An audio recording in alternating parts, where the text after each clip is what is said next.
જય શ્રી કૃષ્ણ, જય માતાજી. કેમ છો બધા? આઈ હોપ તમે બધા મજામાં જ હશો. હું પણ મજામાં છું. મારા નવા વિડીયોમાં તમારા બધાનું હાર્દિક હાર્દિક સ્વાગત છે. આપણે જો અત્યારે વાગવામાં થઈએ છે 1:15 થયો છે અને આપણે જો આજે ઓફિસ નથી ગયા, આપણે ઘરે જ છીએ. અને એનું કારણ એવું છે કે કાલે સાંજે આગલા બ્લોગમાં તમે જોયો હશે કે હું બહાર ગઈ હતી.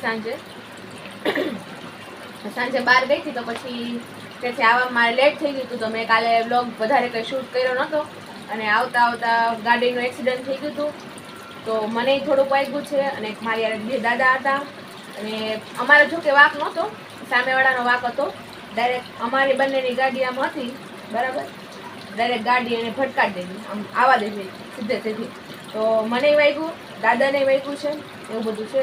મને તો થોડું ઘણું વાગ્યું છે. જો પગને એવું સોજી ગયું છે. આમ જો આ પગ અહીંયા સોજી ગયો છે આખો, જો દેખાતો હશે અહીંથી પગ સોજી, અહીંયા થોડુંક વાગી ગયું છે. આવું બધું છે. અને અત્યારે જો દવા લેવા ગયા હતા, દવા લઈને આવી ગયા છીએ. અને દવામાં જો આપણને ટીકડીઓ આપી છે, આ 2 ટીકડીઓ આપી છે દુખાવાની છે ને ટ્યુબ આપી છે જમ્પ પડી બધી, અને એક આ ટ્યુબ આપી છે લગાવવાની. તો આવું બધું છે. એટલે આજે આપણે ઓફિસે નથી ગયા, ઘરે જ છીએ. મેળ આવશે તો ઓફિસ જાશું, બાકી તો કંઈ જવાનો વિચાર નથી. મમ્મી શું કરો છો? સુખડી ખાવ છું. તારે જમવું નથી? સુખડી ખાવી. સરસ. તો આવું બધું છે. કન્ટિન્યુ બની રહેજો, આપણે બતાવશું. હજી મારે તો નાસ્તો પાણી નથી કર્યો, મેં ખાલી ચા પી અને વહી ગઈ હતી. નાઈ ધોઈ નથી, આમ નાઇટ ડ્રેસ પહેરીને જતી હતી. કેમ કે હું મોડી ઉઠી હતી અને મને આ થોડું મૂંઢ ને એવું વાગ્યું છે તો બધું હાથને વધારે દુખે છે. પછી આપણને એક ઇન્જેક્શન આપ્યું છે અહીંયા, પણ હાલે હવે, થઈ ગયું બધું. બીજું તો શું હોય, બરાબર ને? વાગી ગયું તો વાગી ગયું ને બીજું તો હું, ક્યારેક થઈ જાય ગાડી તો ઘડિયા ફેર થઈ ગયું હોય ને. એટલે તો ક્યારેક થઈ જાય, બીજું તો હું હોય. કંઈ નહીં, કન્ટિન્યુ બનાવી રહેજો. ફરી મળીએ. જો જમવા બેઠા છે અને મમ્મીએ બનાવ્યું છે બટેકાનું શાક, પણ મને બટેકાનું શાક ખાવું નથી, વિચાર નથી ખાવાનો. મમ્મીને કહું છું મેગી બનાવી દે. મમ્મી જો મેગી બનાવવા બેઠી છે ને. મમ્મી હા બેઠી છે મમ્મી ખાવું છે. નકરું કાંઈ નહીં, કેટલા દિવસ થયા ને મન થયું હતું મેગી ખાવાનું. હા કાલે આવી હતી મેગી, પણ કાલે કઈ બનાવવાનું વેત આવ્યો નહીં કે બનાવી નથી. આજ બનાવી નાખે ને. જમવાનું બાકી છે, વાગવામાં થયા છે 2:30 વાગવા જેવું થયું છે. જમવાનું બાકી છે, જમી લઉં પણ ટીકડી પીવાની છે. આવું બધું છે.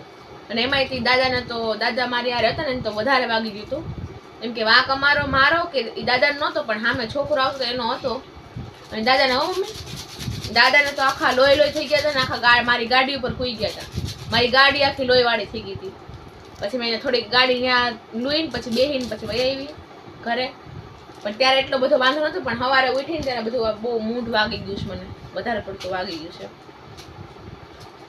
આપણે કઈ ઓફિસ સાથે ગયા નથી ને એવું બધું છે. તો આપણે કઈ માતાજીની દયા હોય એટલે આપણને એટલું બધું કઈ વાગ્યું નથી. નકર જે છોકરો હતો ને સામે, જેનો વાંક હતો ને, ગાડીવાળાને વાગ્યું છે આંખમાં, એને લોહી નીકળેલા. દાદા હતા એને, દાદા બિચારા 2 ભાગ થઈ ગયા. બોલ, દાદા 2 ભાગ થઈ ગયા. હે હા, દાદાને બહુ વધારે વાગી ગયું હતું. આખા લોહાન થઈ ગયા હતા અને આખા ઊંધા પડી ગયા હતા. મારી ગાડી ઉપર ઊંધા થઈ ગયા હતા અને આખી ગાડી મારી લોહી થઈ ગઈ હતી. પછી મેં ઘરે રાતે 1 વાગે આવી અને રાતે ગાડી ધોઈ. પછી ગાડીમાં થોડુંક મારે નુકસાન આવ્યું હતું, એ સવારે હરખી કરાવી. હોસ્પિટલે ગયા ને, પપ્પા સવારે મૂકી આવ્યા હતા. પછી હોસ્પિટલથી આમાં આવ્યા તો પછી ગાડી લેતા આવ્યા. આવું બધું છે. ગાડી ચલાવવાની ને એવું બધું હોય, થોડુંક ધ્યાન રાખીને ચલાવી એટલે કોઈને આવી પ્રોબ્લેમ ન આવે. દાદાનું તો શું થયું હોય કોને ખબર. બાકી તો જોવામાં તો દાદા બિચારા 2 જ હતા. પછી 108 બોલાવી પડી, પોલીસ વાળા આવ્યા હતા, એવું બધું થયું હતું. કંઈ નહીં, કન્ટિન્યુ બના રહેજો. આપણી જો તબિયત સારી નહોતી તો આપણે સવાર દિવસના ભરાને ખાઈ જતા, આપણે કંઈ ગયા નથી બરાબર. હોય છે ને આપણે શું કહેવાય, સવાર દિવસના ભરાને હતા, આપણે ગયા નથી. અને સૂતા હતા અને ફોન જોતા હતા ને એવું બધું હતું કે આપણે હાથ એવું દુખે છે એટલા માટે. દવા પી લીધી હતી, જમી કાઢી લીધી, મેગી ને એવું બધું હતું, જમી કાઢી લીધું હતું, દવા પી લીધી હતી. એવું કરીને પછી થોડી વાર સૂઈ ગઈ હતી. સૂઈને પછી ઉઠી ગઈ. પછી એમને ફોન ને એવું જોઉં છું. હવે કાલે ઓફિસ જવા તો કાલે તો ઓફિસ જવું પડશે. કેમ કે હમણાં 6 દિવસ થઈ ગયા છે. 6 દિવસથી આજે 6 દિવસ છે ઓફિસ નથી ગઈ. બુધવારે બપોર સુધી ગઈ હતી, બપોર પછી ઓફિસ નથી ગઈ બુધવાર પછીની. પછી અત્યારે સોમવાર થયો છે, આજે સોમવાર છે, છતાંય હું આજે ઓફિસ નથી ગઈ. આજે જવાનું હતું પણ મને આ થોડું એક્સિડન્ટ થયું ને બધું વાગ્યું છે એટલે આજે હું નથી ગઈ. આપણે કાલે ઓફિસ જવા છે તો કાલે તો જવું જ પડશે ને. ઓફિસે ફૂલ લોડ છે કામનો. કેમ કે આજે ત્યાંથી ફોન આવી ગયો હતો કે મેડમ ક્યારે આવવાના છો આમ ત્યાં. કેમ કે હું ત્યાં એકલી જ છું ઓફિસે તો મારે જરૂર પડે. આવું બધું છે તો પણ બને રહેજો. અને આપણે જો ગામડેથી પપૈયું લાવ્યા હતા ને તો કાલે થોડુંક કાચું હતું, આજે પાકી ગયું છે તો આપણે ચાલો સુધારીને જોઈએ પાકી ગયું છે કે નહીં. ઉપરથી પોચું થઈ ગયું છે એટલે લાગે છે કે પાકી ગયું હશે, જોઈએ આપણે.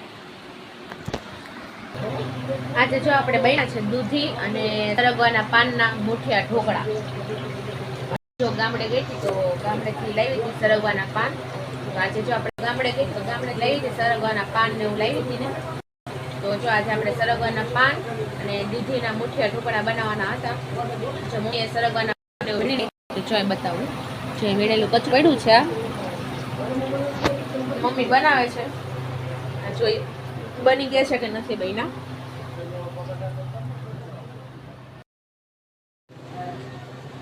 બની ગયા મમ્મી ઢોકળા? આવો આજ મસ્ત ઢોકળા છે, બની ગયા છે. ચાલો આપણે મુઠિયા ઢોકળા હાલો તો વઘારી નાખો, ખાઈ લઈએ આપણે. કઈ નહીં, ચાલો તો કરી આપણે જો મસ્ત જમી કાઢીને થઈ ગયા છીએ નવરા અને મસ્ત તો ઢોકળા ખાઈ ગયા છે. મુઠિયા ઢોકળા મમ્મીએ બનાવ્યા હતા, મુઠિયા ઢોકળા અને ચા હતી અને બાકી બધાના એમને હતા અને મારા થોડાક વઘારેલા હતા. મસ્ત ઢોકળા બોકળા ખાઈ ગયા છે. અને આજે આપણે કંઈ કામ કરવાનું છે ને, કેમ કે જો આપણા હાથ પગ ને એવું દુખે છે. વાગ્યું હતું ને તો મને થોડુંક દુખે છે, થોડુંક ને એમ તો વધારે દુખે છે. આજે કામ મમ્મી ઉપર આવ્યું બરાબર ને મમ્મી? એમ તો કેટલા દિવસ થયા હોય ને, એમ તો હું ઘરે નહોતી બરાબર. તો 4 દિવસથી હું ઘરે નહોતી, 4-5 દિવસથી હું ઘરે નહોતી એટલે મમ્મીને કામ કરવું પડે. અને આજે પાછી ઘરે કાલે સાંજની ઘરે આવીશું તો કાલે સાંજે પાછું એક્સિડન્ટ ને એવું થયું તો પછી કરવું તો પડે ને.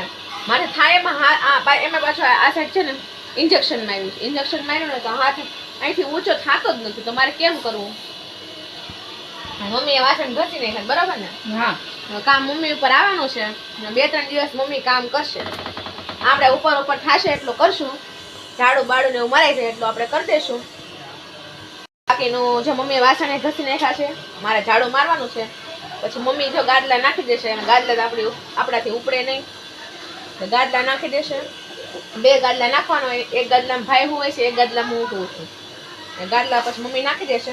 અત્યારે આપણે ઝાડુ મારી દઈએ અને થોડું ઘણું પોતું ને એવું કરી નાખીએ. જેમ કે આપણે થાય એટલું કરશું, બાકી તો આપણે કંઈ વધારે કરવાનું થતું નથી.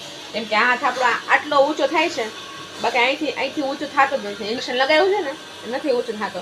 એક તો મૂંઢ વાગ્યું એ દુખે છે, એને ઇન્જેક્શન માર્યું ને એટલે વધારે થોડું દુખે છે. ચાલો તો કન્ટિન્યુ બનાવ્યું. આપણે જો જમી કાઢીને બેઠા હતા પછી વિચાર આવ્યો કે આપણે હેર વોશ કરી નાખીએ. ઘણા દિવસથી હેર વોશ નહોતા થયા તો મેં હેર વોશ કરી નાખી. હેર વોશ જો મસ્ત કરી નાખ્યા છે.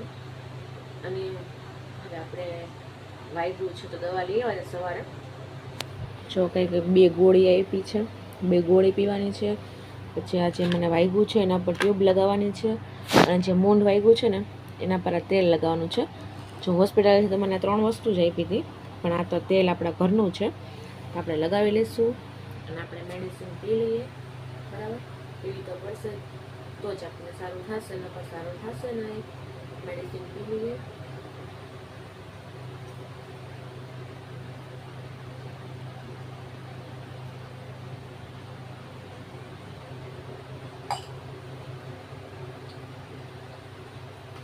ચલો તો આપણે બીજું કંઈ છે નહીં, બધા સૂઈ ગયા છે અંદર અને આપણે પણ સૂવાનું જ છે. દવાને હું લગાવી લઈએ પછી આપણે પણ સૂઈ જ જવાનું છે. તો કંઈ નહીં, ચાલો વિડીયો સારો લાગ્યો હોય તો લાઈક શેર સબસ્ક્રાઈબ કરી દેજો. તો ફરી મળીએ તો બીજા નવા બ્લોગ સાથે. ત્યાં સુધી બધાને જય શ્રી રામ.